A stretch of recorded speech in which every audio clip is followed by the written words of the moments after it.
From the Live X Studios in New York City, Cheesehead TV brings you two guys who like to think they know something about football.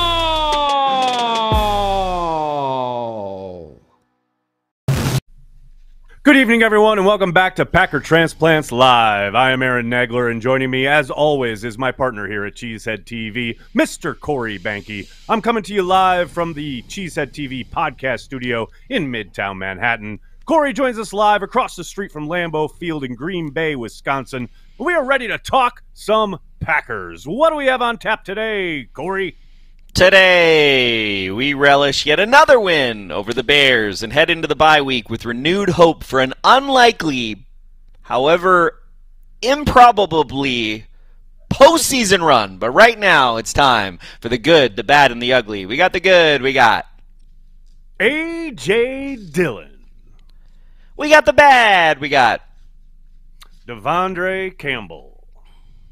We got the ugly. We got Bears. The Bears. They still suck. All-time winningest team in NFL history, Green Bay Packers. Every time people say the Green Bay Packers, they basically need to say those words. It's like Game of Thrones. Well, it's kind of almost like, I mean, in a formal setting, one would expect it, right? But now it's just kind of assumed, right? You say the Green Bay Packers, you're talking about the team with more wins than anybody else. I mean, it's just assumed. I think I'm going to change my vocabulary. I'm going to be honest with you. I'm not going to call them from now on until I can't say Green Bay Packers. I'm going to have to be like all-time winningest NFL team, Green Bay Packers. I got to figure out the phraseology, but I need to make it a little bit more right. First of your name. I got you. Little bit more beat-tastic, yeah. Well, it just bookends nicely with won more championships than everybody else. You know what I mean? It's like not only have they won more games, they've won more because everybody can just, like, you know how rival fans are, like, oh, it's just regular season wins. It's like, well, we also have more championships than everybody else. So and also we have the most contested world championships that we didn't win as well. So there's that. This is correct. That's correct, sir. That is correct. Also, the thing that people always miss about this that's the best is the Bears played 34 more games than us. Have more cracks at the apple, and we still overtook them. If we were so literally, it's like you go to your little brother. You're like, you know what? Yeah, go 34 blocks, and then I'll catch up with you in 120 years, and then we'll have a race, right? 110 years from now, I'm gonna beat you, but I'll give you 34 blocks. Go for it, buddy. Give you a 34 block head start. I absolutely love it.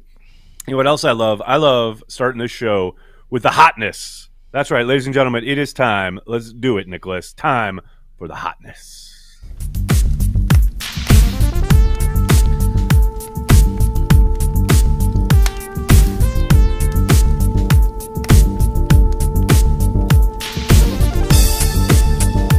Oh, yeah. It's time for the hotness. Oh, that's right. That's where we like to start, with the hotness. Because, look, every week there's something to nitpick over, complain about, blah, blah, blah. But we like to begin this show each and every week with something that happened in the previous game that was hot. The hotness, people. And, oftentimes it's a play, usually an offensive play. But this week, I wanted to pick something that really caught my eye that I think maybe a lot of people missed in the heat of the moment. I know I probably did. Corey, we were on the live watch party. It happens right after the Christian Watson TD that everybody's been talking about, the end around. He dives into the end zone. I think we've all seen that a million times, but there's something that happens on the broadcast that was so outstanding. I absolutely love this. Let's roll it, Nicholas. The whole reason they're there is because of his interception, and you see his reaction going, let's go. I love that. That is the hotness, people. I like it too. Let's carry the G for that one. We're carrying the G, ladies and gentlemen. Here's what's hilarious. This carry the G that I'm drinking was sitting on this ledge this entire time. I'm pretty sure Aaron Nagler put this here when he first did training I don't know camp. what you're talking about. Whenever we first came out with the beer and you decided to put these cans back here, I'm rearranging the cans, and I literally am like, wait, there's a full beer here. So like during rehearsal, I put it in the refrigerator, and now I get to drink it. It's great. You know what's funny is I don't think it happened at camp, but I think you're right. I think I brought it up. No, it wasn't camp because we didn't have the beer yet. I said that, and Right. then I was like, no, I'm an idiot. But last time I was there, we did something where I was upstairs. I don't know what program it was for. It might have been a daily. I could while see I was in you town, doing that. right? I could see I you brought being it like, back up oh, there let me put to some drink. beers here just in case I need another one, and I don't want to get I off need my... a beer. Well, I'm not going to get up in the middle of a Packers daily and tell people, "Oh, I'll be right back." You hit a real beer in the prop beer. That's hilarious. Hey, man, it's levels, baby. Got to have And I levels found to it. these things. The best part is I found that shit. And now you're enjoying it. So that's good. You're welcome. You're welcome. I just prefer a thank you. That's all I'm saying. That's all I'm saying here. Okay, let's get to the news such as it is. It's always a little light heading into a bye week because there's no injury updates, things of that nature, but there's always some news to talk about, including the Packers becoming the winningest team in league history. That's right. We talked about it already. I don't care. We'll talk about it again. The chart is incredible because I love those kind of charts that show I love the cool. chart. I love the chart where it shows like the most internet searches by like one company or one URL, and then you see like Google, Right. and then you see like all these companies and all the early ones, and like it's incredible to see the Bears 34 game head start on everybody, and finally releasing the mantle to their arch rival, the worst person in the history of the Chicago Bears that you can give up this title to. A small-ass town up there in the north there. And, wow. Kudos to you, Chicago. Kudos to you for sucking as bad as you have over the last 110 years, because we really appreciate the rivalry. We really appreciate everything you've done for us to make Titletown everything that it is. Thank you. I love it. I love it. I love it. Next up, we have David Bakhtiari undergoing an appendectomy on Friday, meaning that Zach Tom had to start the game and probably be the starter for a while here. I'm just happy that Dave's okay. Sounds like Friday was a real crazy day. I did reach out to him after the news broke, and he said it was a really weird day on Friday, you know. But we're glad he's great. It seems like everything's gone well. It's going to be a bit of a recovery. I'll be surprised if we see him again this season, but you never know. Maybe he's right as rain in a few weeks and ready to get back out there for the last couple games, but just happy that he's okay. Then we have Aaron Jones nominated for the Walter Payton Man of the Year Award. Shout out.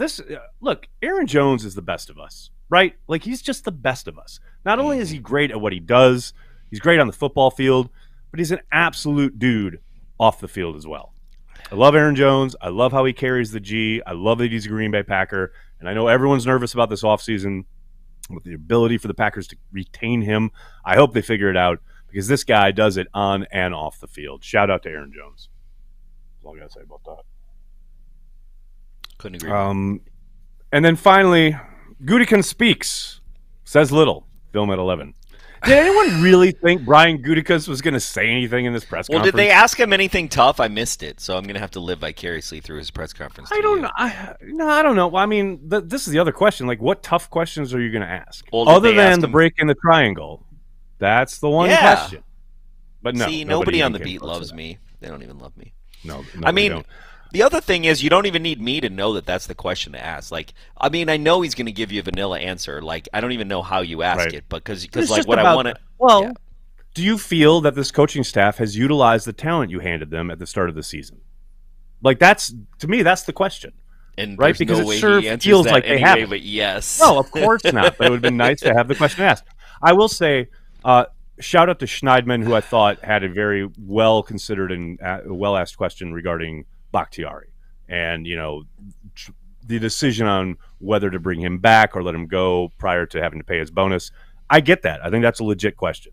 And then there was some stuff about the trade deadline, but what's he going to say? He's like, nah, I ain't giving up a first-round fucking pick for Chase Claypool. I mean, end of discussion, right? It's like the man had his poker in the fire, so to speak, on a lot of different trades, but he's never going to overpay. That's just not what they do. Nope. So, again, I get why some of the questions were asked, of why they had to be asked. I'm glad they were asked, but, man, that was such a nothing burger of a press conference, and you knew it would be. You knew it would be. So, now we head into the bye week, and we just wait, and we wait. But now we can talk about this offensive performance in Chicago. Always fun. It is too bad. There is something to be said for had we had that bye week after London, how different of a team this would be. Yes, sir. Now that we're in the bye week, I think it's something to look back on, right? Of like, do you wish you were in the bye week this week, or do you wish you were in the bye week right after London? And you know what? I want to give kudos to Matt for addressing that a couple weeks ago. And he straight up said, probably, that's going to be a big what if for the rest of my career in regards to that decision. Because ultimately that comes down to Matt's making that decision. And he's the one who said, no, we're going to play through and we're going to get to a later round, later in the season bye week.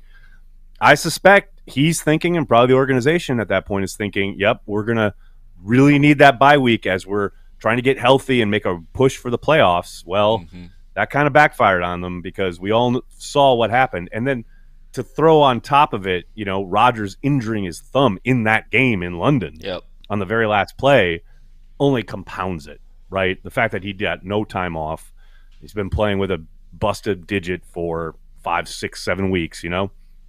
That's a big, big, big component to this year. And when you do the postmortem on it, that decision really doesn't look good. It does not. Well, but at least, like I said, truth be told, like it's the first time the organization has ever done an international game. I think people think like, hey, when you get a chartered flight, it's a lot easier. And I will argue that you are 100% right. It is easier, but it's still a 5-6 hour flight. You still have your entire circadian rhythm thrown off. You have all these kind of like bodily things that are rhythm. Look at you, nice. That's. You do. It's a real thing, right? So it's like I am aware. I know.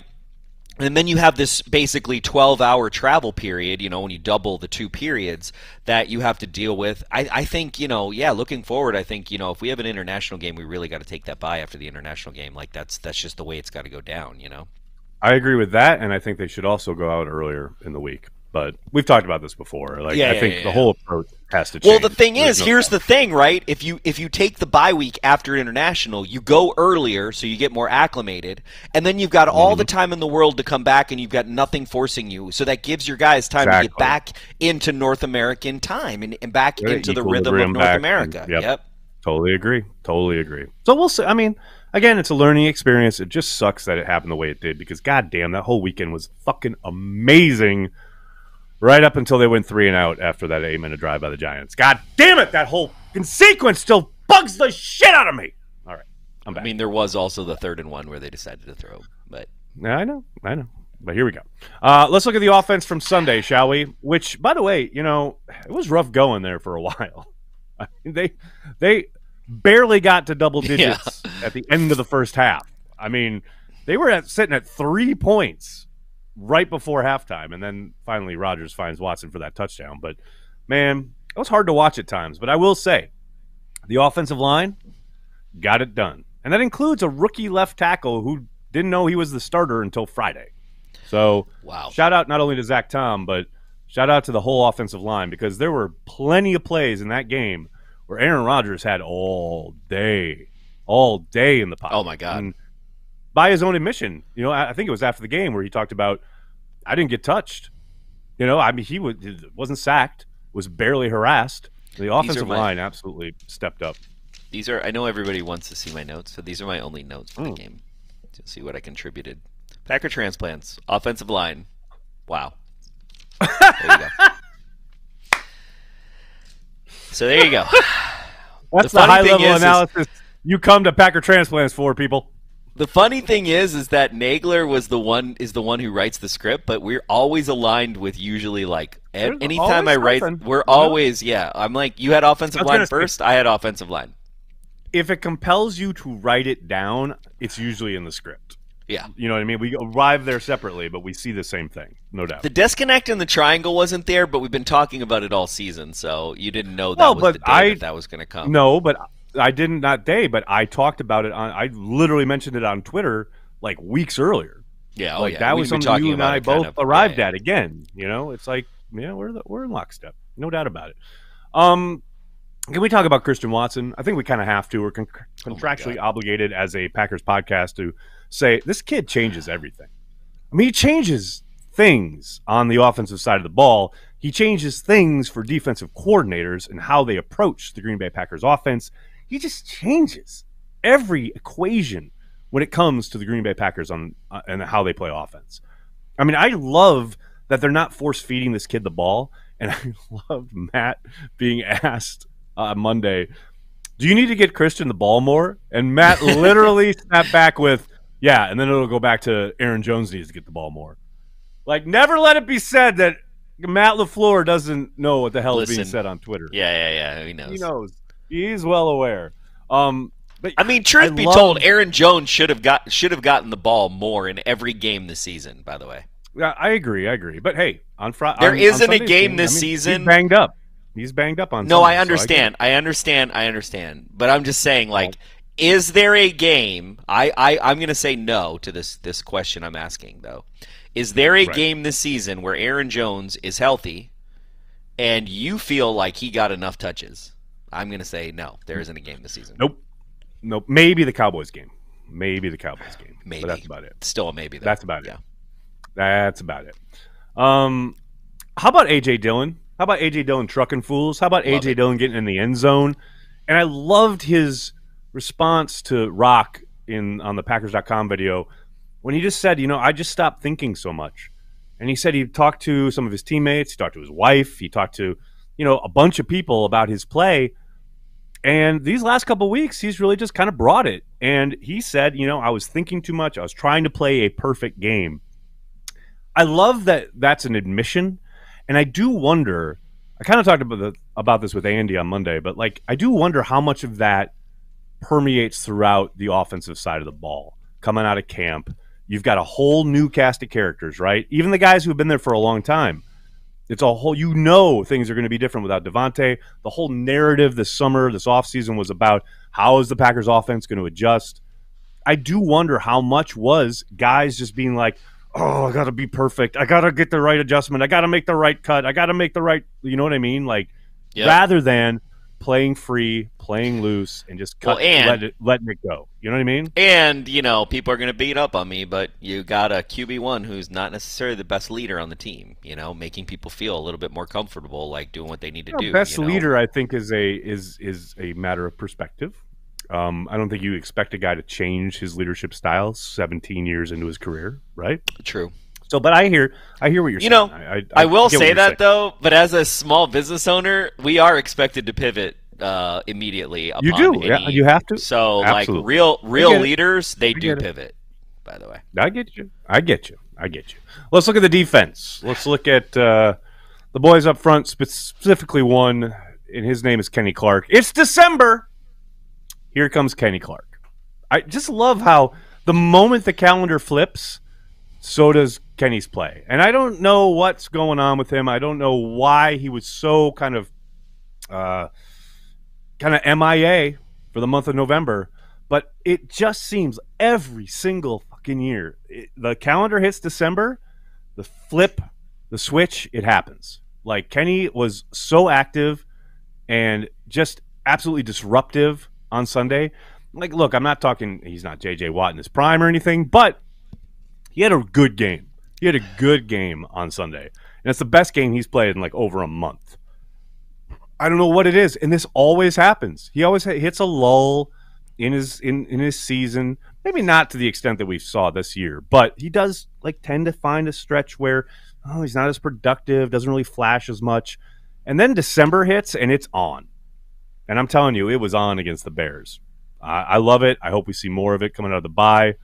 We need to see more of it. It's not even a hope thing. It's a need thing at this point. They need it. They need it. No doubt. We need him and Quay Walker and Jair, and then we're good. Everybody. And Devondre. Everybody. Absolutely. No question about it. Speaking of Jair Alexander can talk all he wants.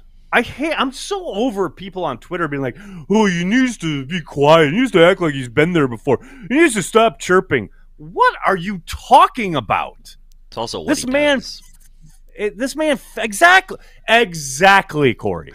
It's who he is. It's who he's always been since he literally got here. He's good. First day of training is because he's so confident. He loves like the rising to the challenge. Has he been beat a few more times than we're used to this season? Absolutely. No question. I don't know about that. I think he was beat more times in that game, but I don't know that he's been beat more times this season than we're used to. Oh no, I think a few more times than years previous. I will put that up. I'll put that up there, no doubt. But I also love that he talks. You know, if there's one guy on the defensive side of the ball who I don't care what he says or how much he chirps, it's Jair Alexander. Definitely. You know what I mean? Because this guy can back it up. And he did on Sunday. Well, with that interception to essentially seal the game. Well, the thing for me that changes it is like his motor is nonstop.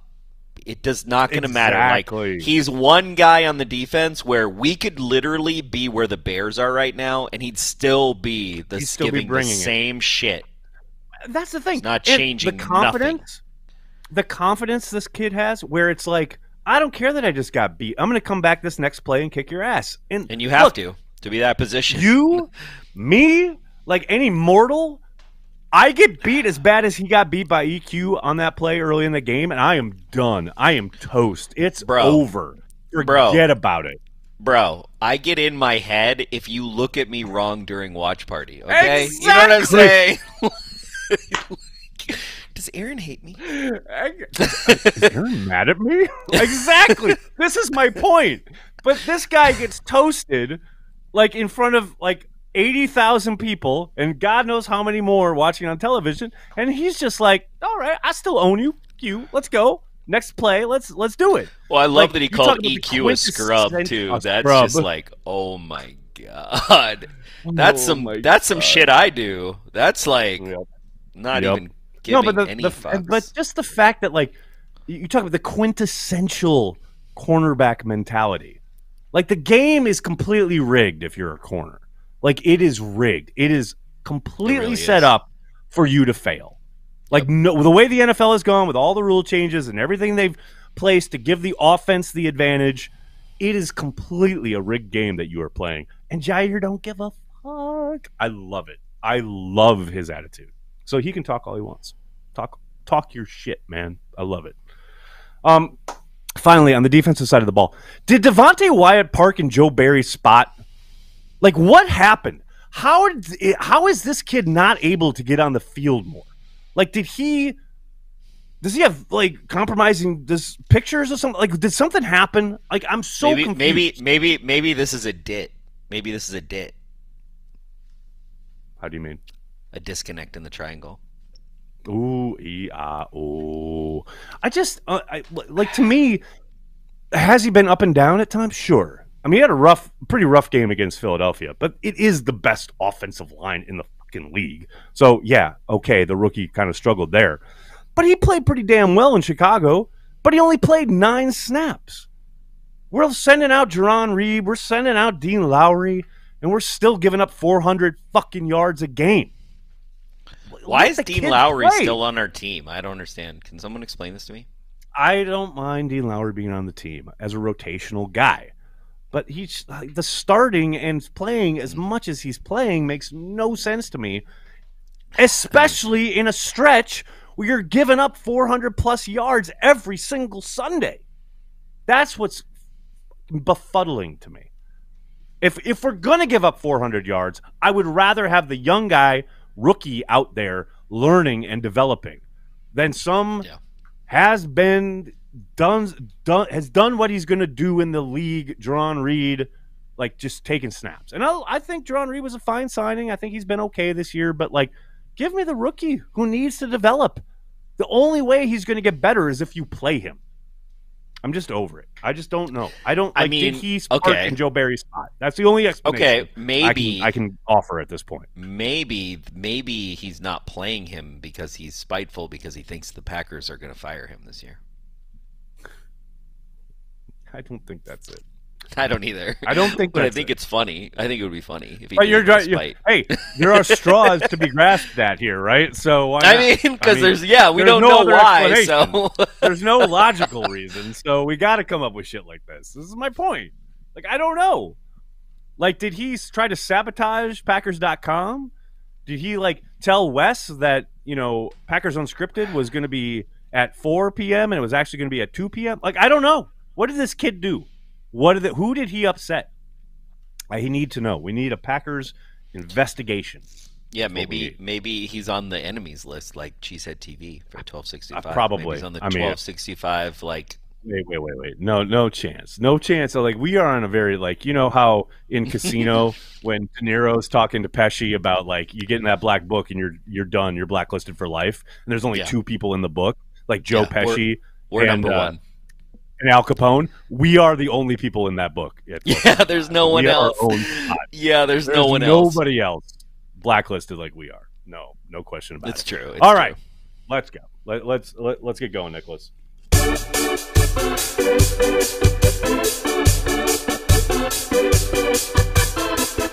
This week in the Packer Blogosphere.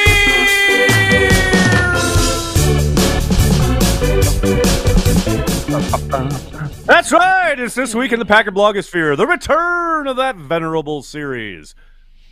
Corey, you know how on this program, back in the day, we used to book guests? You remember that? Remember when we used to have guests almost? Oh, when are we getting Coach on? We getting Coach on soon? Speaking of guests. That's a whole can of worms right there, sir. That's a whole can of worms. I'm ready for third year of Coach. I'm ready too. I'm not so sure Coach is ready. That's all I'm going to say about that. So you can come on when you're winning, but not when you're losing. Interesting. Okay, very good. We'll discuss this further. The bye week, maybe next week. The bye week seems like a good time for him to come on. That's it. You know what's funny? He knows I'm not going to ask him any harsh questions. No one's going to ask him any harsh questions. No, nobody. Well, I mean, they have been losing a lot, so. But no, you remember? We used to book guests every week. We used to do it, and we would have players, we'd have Coach, we'd have whoever, right? And then every once in a while, we would get Larravied, right? Way back in the day when we'd be expecting someone to call, and they don't call, and we're just sitting there waiting, and they never show up. Yeah. You know what? The stars, they're just like us, because this is what happened to Pat McAfee this week. Aaron Rodgers didn't show up for Aaron Rodgers Tuesday. I love this. This is a bit long. It's just a little under 2 minutes, but I love all of this. We'll play it, Nicholas. What had happened was I said, be a friend, tell a friend. Aaron Rodgers is in 5 minutes. Take Hi. That's what happened, okay? So then I think a friend told a friend, and a friend then told somebody that then told Aaron, because I got a text from Aaron. It goes, hey, I'm on a plane right now. Spotty service. I don't think I'm going to be able to. I guess we should. It's a bye week or whatever. And immediately I go, I've just lied to everybody. Yeah. What's the? Now I'm Billy McFarland, basically. If you didn't know the truth, you didn't lie. Yeah, it's first bye week. Oh. Supposed to clap that for was that your one. truth. Supposed to clap for that one. Hey, you're in your bag early. Yeah. You're in your bag early. That was a bar. That was a bar right there. That's unbelievable. Yeah, you're right. What Tone said. And listen, Tone has probably used that before to get himself out of the situation. I have. But I would like to let everybody know, I thought he was coming on. That's on me. I should have been a better host. I should have been a better facilitator of this entire thing. I should have reached out and said, hey, you're on a bye week. Obviously not coming on Tuesday. Probably should have done that yesterday maybe and got a heads up. I apologize to everybody that we lied to. Yeah, it's the first bye week, though, since the start of Aaron Rodgers Tuesdays that he actually has had a real bye week. So 100% of the time before today. He wasn't allowed to go anywhere. He's been on the show during his bye week. Yeah, he hasn't been allowed. Because he was immunized. But with his status in other people's eyes, he was not allowed to go anywhere, leave, because he had to be subject to testing. Yes. That's right. That's why this happened. Exactly. Because that was my first thought. Well, in the past, has he missed? Because no, he's been on the show talking about how awesome it is that they're doing so well. All right. So we do apologize, but we didn't know. No one saw this one coming. Hey, have a great bye week, Aaron. I just love that this show that has all this money behind it literally just doesn't have a booking producer. They didn't have someone connect with Aaron and be like, "Hey, you're coming on?" Yeah, that tomorrow, show like makes $1 right? million a day. Something They have crazy. 300,000 viewers like every week when Aaron's on. 300,000 plus. And they didn't think to say, "Hey, man, you coming on?" That reminds me of that time where Aunt Gert was supposed to come on, and then we kept trying to call her, but it was busy.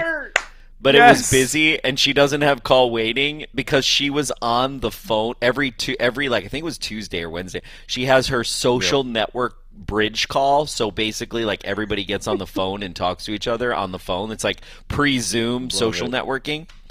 Yeah, and so it was busy. I'm like, it's busy. She Larravied us. She was the actually original Larravie. She told it. I think She Larravied us. I'll never forget when we were doing Carry the G with AJ last year.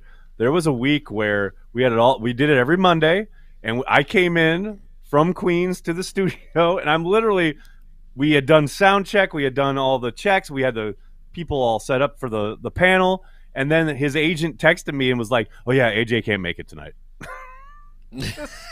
Okay, great. Thanks, Awesome. Coach. Appreciate it. I love it. So, the stars, they're just like us. I also wanted to give a shout out to Dara here for his article over at 24/7 Sports. This is a great thought. I love this. He highlights Marquand Manuel, who obviously a former Packer, who has been, he's bounced around the league a little bit as a coach now. He's been with the Legion of Boom. He was with the Falcons. He's a guy who I haven't heard his name at all when people are talking about the potential Packers defensive coordinator opening, right? We got a long way to go on that. Who knows if Joe Barry's back next year or not? But I love this idea. This is some, not following the herd. We're not talking about Jim fucking Leonard for the 1 billionth time. Like, this is a real kind of idea here. And I just wanted to say, make sure you check out this article because he put some great points out there over at 247sports.com. Check it out.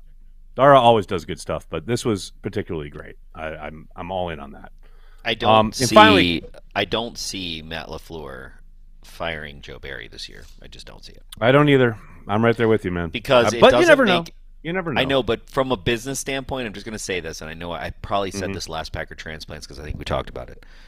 From a business standpoint for Matt LaFleur, it doesn't really make sense strategically because he gets that extra year. Unless there is something fundamental to Matt LaFleur that Joe Barry did that is bad, right? Which I don't know, right? I'm not privy to, right? So if Joe Barry did something to fundamentally piss off Matt LaFleur or make it where there's like this fundamental thing that like he's not going to win games as a defensive coordinator, I just think like if you're Matt LaFleur, if you change your guy now and then the guy who gets there, you only get 2 years. If you don't change your guy, you're guaranteed 3 years. I hear what you're saying, but like the fundamental part of like, oh, there's something fundamentally that I don't think we're going to win. I mean, giving up 400 yards like 4 weeks in a row, that might do it. Right, but here's the thing about that, as you know and I know, right? It's like Matt LaFleur has a unique insight to why those things happen, right? I know. 100%. So, no I know myself as a business owner, right? Other people on the outside, they're like, oh my God, you guys did this thing and you did this thing and you messed up this thing and you did this. And it's like, you look at it and you go, wait a second, from everybody's point of view, if I'm looking at it holistically and objectively, I could look and be like, oh, well, that guy was injured. This was happening. I didn't give him the right tools to do this. I didn't give him the right resources to do this. And it wasn't fundamentally like a thing on him, right? We see it as a thing because what we see is, oh, you're responsible, so you're the one that's held responsible. But Matt gets to see things where he's like, hey, you're responsible, to the public and in theory, but I'm seeing all the different things that we did or did not give you to make your job happen. They did give him a lot, though. I will say that. I mean, I understand. Again, that goes to the disconnect in the triangle where it does indeed. It does indeed. And if Matt, here's the thing: if there's a disconnect in the triangle, now Matt can look at Goody and even Joe, right? So if Joe's his buddy, he's like, Joe, they were supposed to give us 6'5" corners, but they gave us blah blah blah. They were supposed to give us this, but so they didn't give us what we needed, Joe, because there's a disconnect in the triangle. This is every time you say the disconnect in the triangle. Thanks to shout out to Tyler, because now all I hear is like the X-Files theme because of that video he did. So I should do that. Like, disconnect in the triangle. 100%, no question. I love it. I love it so much. Finally, I did want to give a shout out to this Twitter account, Packers Update. Corey, you know the old school. It's been on the internet forever. How it started, how it's going. Like, this has been a kind of a narrative theme I love these. on the internet. Yeah, how it started, how it's going. You can show 2 pictures, whatever. I think this kid's name is Josh. He put this up there. This is the Christian Watson version of how it started, how it's going. That's phenomenal. That is great. Starting with the picture of the drop in Minnesota in week 1, and then the picture of Watson crossing the goal line in Chicago, arms outstretched in the air in Soldier Field. That's, I mean, to be fair, that's a perfect tweet. To be fair, if you watch Packer Transplants watch party after he drops that ball, you and I literally discuss like what, fast forward, blah blah blah. So it's kind 100%. Yes. No. Also, that is how it's going for Christian Watson, which I totally am happy for. But that is not 100% how it's going for the Packers right now. I would say we're not but soaring into the air with a touchdown. No, but it's about Christian Watson. It's about Watson. I love it. I like it. I mean, I'm jumping into the air for beating the Bears, but I'm not soaring into the air where we are. I'm just saying, I love that, because you're not on the internet as much as I am. You're especially not on Twitter as much as I am. I have seen so much shit talked about this kid in regards, he's a bust, he's this or he's that. Man, to see him come out and just fucking turn it around and explode onto the scene and just be a complete phenom here in his last 4 weeks or so, I just love it. I just love it. Because what do we always talk about? Like, you got to let it play out. It's a long season. But it's a long career. I mean, he was a nanosecond into his professional career, and people are talking about how he's a bust. It's like, it drives me insane. And so it's so great to see him on the come up, so to speak.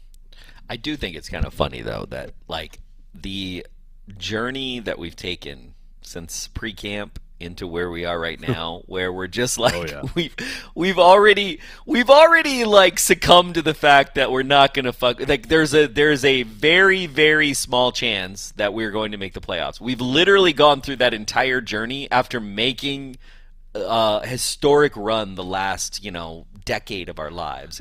It's pretty incredible, actually. Like, we are on the cusp.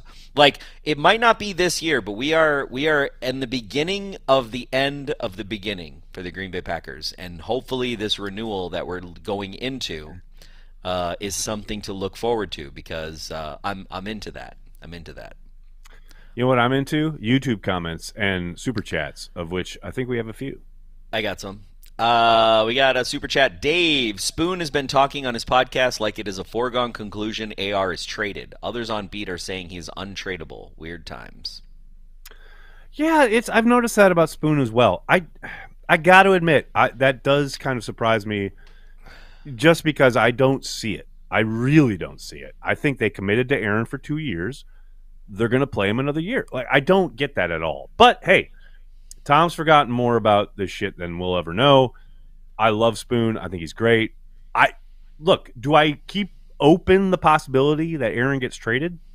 Nothing would surprise me at this point, right? If I woke up and saw an alert after the season, whatever, heading into the new league year, that Aaron Rodgers has been traded to XYZ, I'd be like, oh, wow, they really did it. But I'm not going to be shocked, right? But I still think there's a very, very, very, very, very, very, very, very, very, very, very good chance that he's the starting quarterback for the Green Bay Packers in 2023. I think that's where I'm at. I think you're right. When you really look at it, I think you're right. I think he will be back, and Joe Barry will be back, and we will we'll do this all again.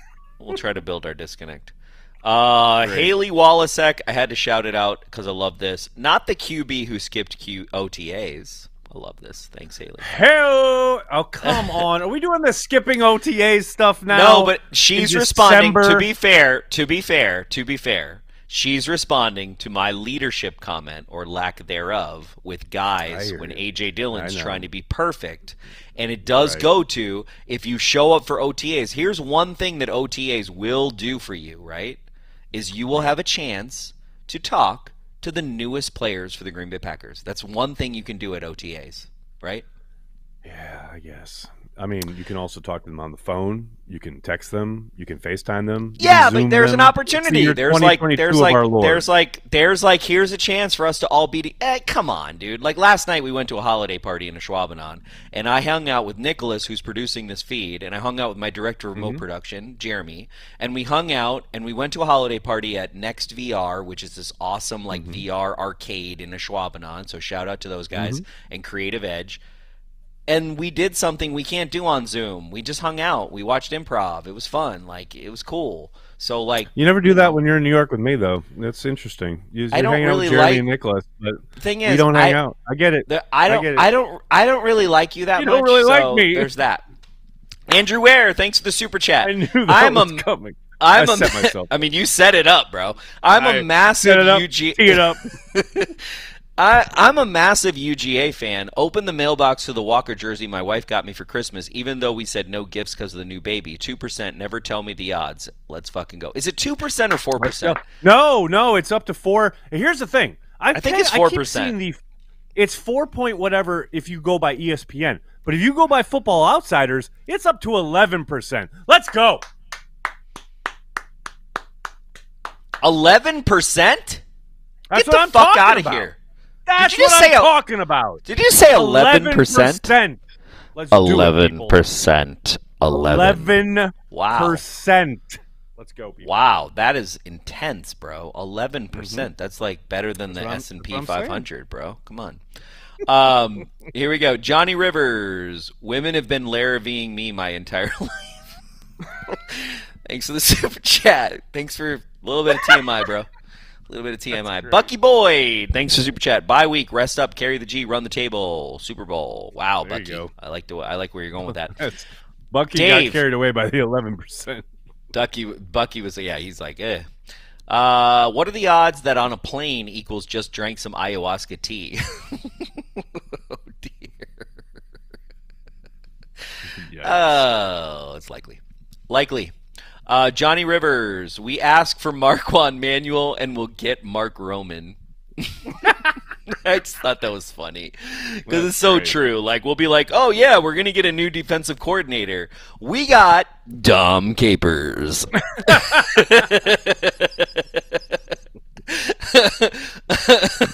That's all it's so true. Dom, it'll be isn't he? There will be like a 40 special assistant in Detroit at this point. Like there will be he's still out there. There will be like a 48-hour period where we're like so excited about the new defensive coordinator of the Green Bay Packers, and it'll be Sean Payton. It'll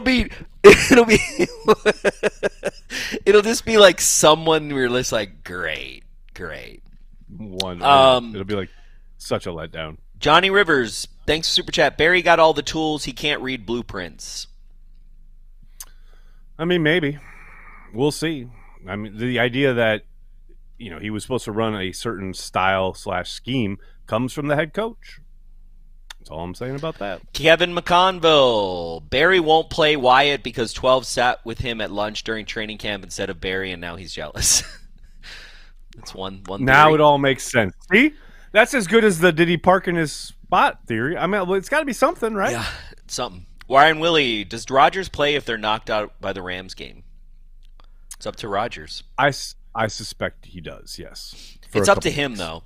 At the end of the day, with Aaron Rodgers, I got a little bit of I was laughing too hard and got a little condensation on my glasses.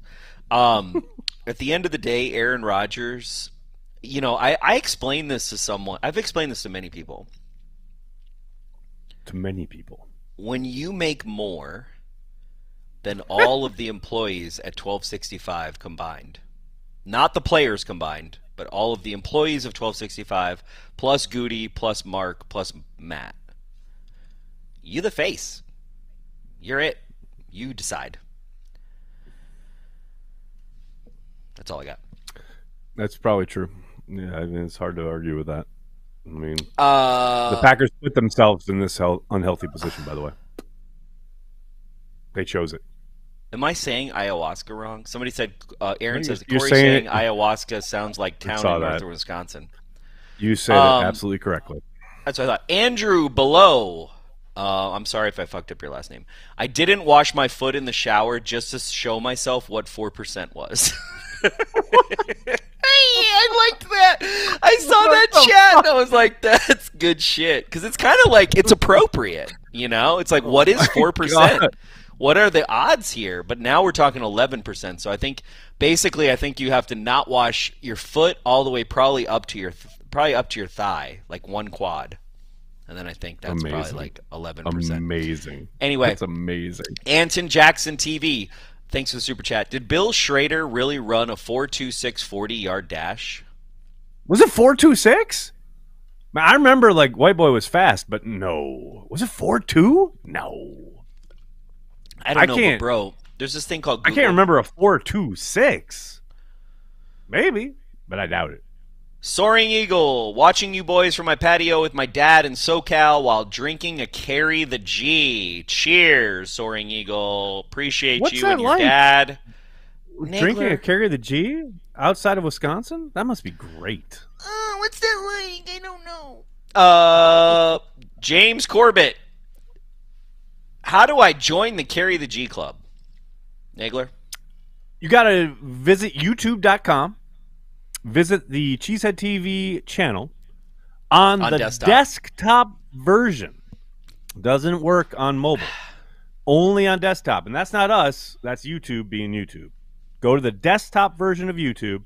Go to Cheesehead TV. And basically any page, whether it's the home page, any of the video pages, you'll see a join button.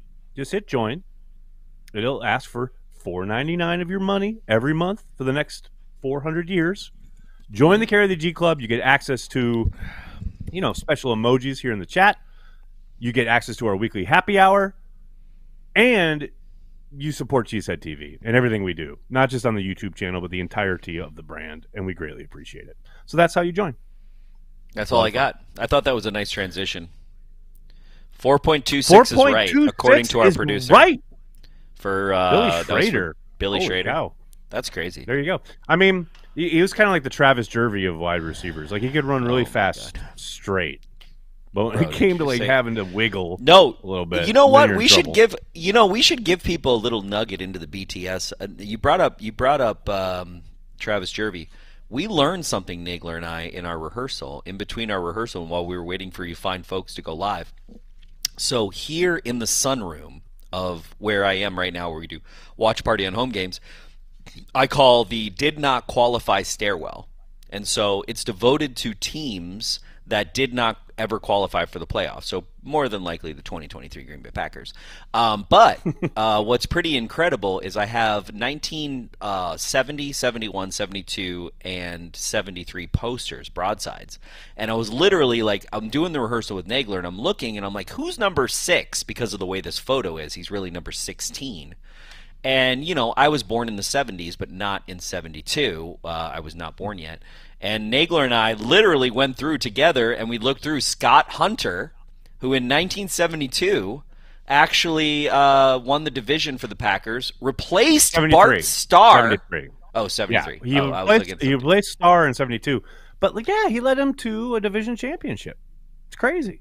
Crazy. Did not know. 3 years before I was born. And then they signed him to an extension in 74 in May, and then trade him in July because he's part of the strike in 74.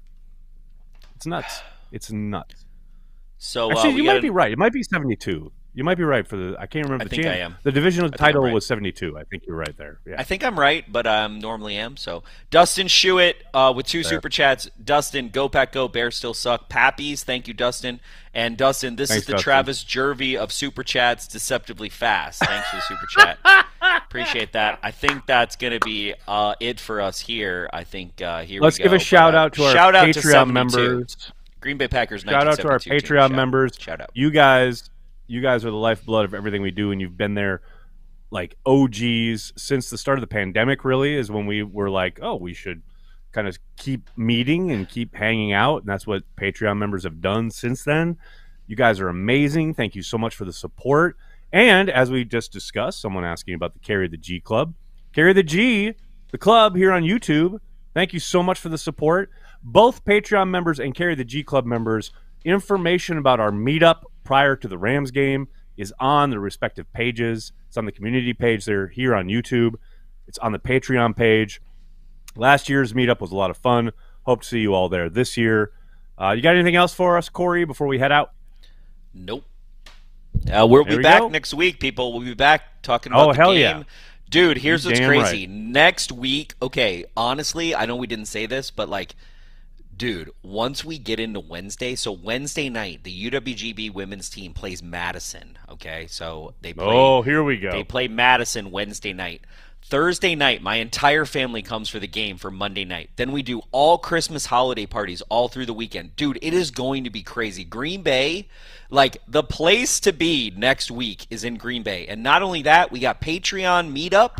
So if you're a Patreon member and Carry the G member, we got a Cheesehead TV Patreon meetup. We got the Resch Center. It's one of the last home games before the new year begins. It is the last home game technically before the new year begins, but it is the home game of all home games. And so if you ever thought of coming to Green Bay, this is the time. Like, this is it. Yeah. This is and shout out to the Plaza Pit Stop 3 hours before kickoff. We'll talk about it next week as well. But yeah, we will.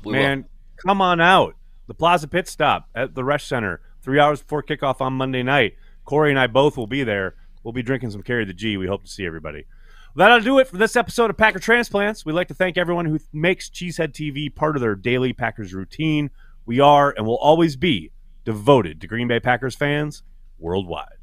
I think it's a fluid situation, and I know you guys love it, especially Nagler. I can see you smirking at me right there. We're going to take it one day at a time, and it's going to be fluid, though. That's all I can tell you.